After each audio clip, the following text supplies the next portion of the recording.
Chapitre 33.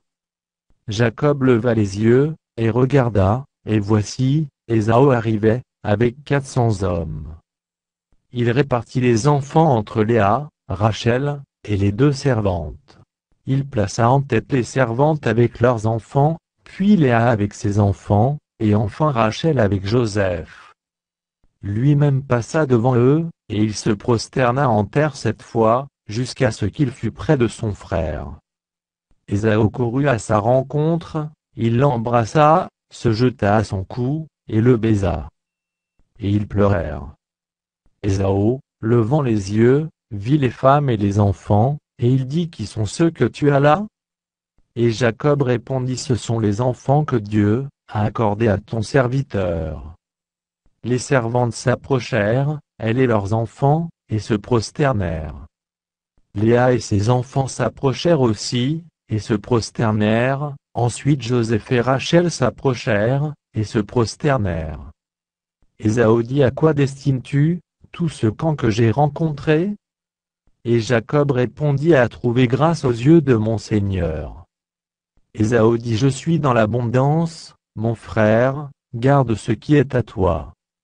Et Jacob répondit: Non, je te prie, si j'ai trouvé grâce à tes yeux, accepte de ma main mon présent, car c'est pour cela que j'ai regardé ta face, comme on regarde la face de Dieu, et tu m'as accueilli favorablement. Accepte donc mon présent qui t'a été offert, puisque Dieu m'a comblé de grâce, et que je ne manque de rien. Il insista auprès de lui, et Ésau accepta.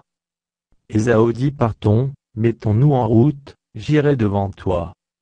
Jacob lui répondit: Mon Seigneur, c'est que les enfants sont délicats, et que j'ai des brebis et des vaches qui allaitent. Si l'on forçait leur marche un seul jour, tout le troupeau périrait.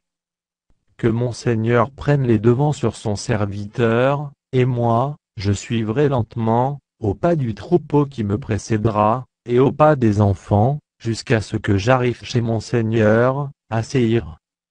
Ésau dit: Je veux au moins laisser avec toi une partie de mes gens. Et Jacob répondit: Pourquoi cela? Que je trouve seulement grâce aux yeux de mon Seigneur. Le même jour, Ésau reprit le chemin de Séhir. Jacob partit pour Sukkot.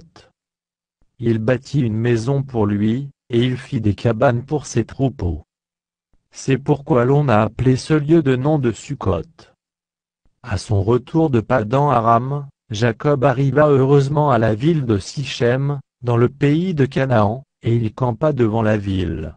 Il acheta la portion du champ où il avait dressé sa tente, des fils d'Amor, père de Sichem, pour 100 quesita.